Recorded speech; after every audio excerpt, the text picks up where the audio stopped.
समस्त को शुभेच्छा और शुभकामना। आज सारा भारतर जनमानस नेता जननायक श्रीजुक्त राहुल गांधी 53तम जन्मवार्षिक अवसर में आज कांग्रेस भवन ठारे युवा कांग्रेस तरफ एक रक्तदान शिविर आयोजन करा। बहुत जन जो मैंने लोकसेवा करने निजर मन बढ़ाई से आसी निजर बहुमूल्य रक्त दे तेणु आसंता दिन में यह सेवा लोकों सदा बेले कांग्रेस विगत दिन में आसंता दिन में लोक सेवा सब कर तेणु आज सौभाग्यर विषय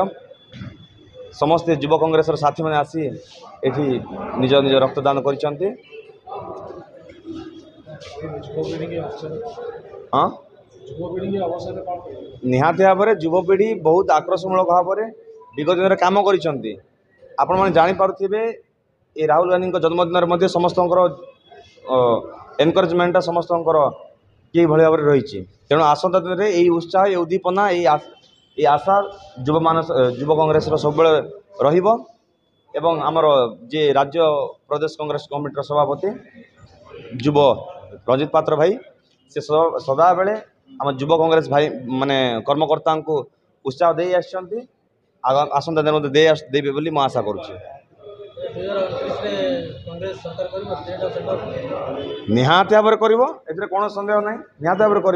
एवं कि आशा करते कि बीजेपी ओडिशा सरकार गठन करेगा ना तो से भाया ही निहाती भाव 2029 ओडिशा रे एवं राहुल गांधी प्रधानमंत्री हेबे एटे कौन द्विमत ना कौन सन्देह ना। आमर भारत वर्ष रे जड़े संविधान रक्षक एवं गणतंत्र रक्षक नेता कांग्रेस पार्टी पूर्वतन भारतीय जातीय कांग्रेस सभापति थिले वर्तमान से सांसद भाव में निर्वाचित होती श्रीजुक्त राहुल गांधी आज 54तम जन्म तिथि आज रक्तदान शिविर आमर यूथ कांग्रेस प्रेसिडेंट उड़ीसार आमर रंजित पात्र तोर आनुकूल्य से जो प्रयास करिसेंती पाखापाखि 50 रु ऊर्ध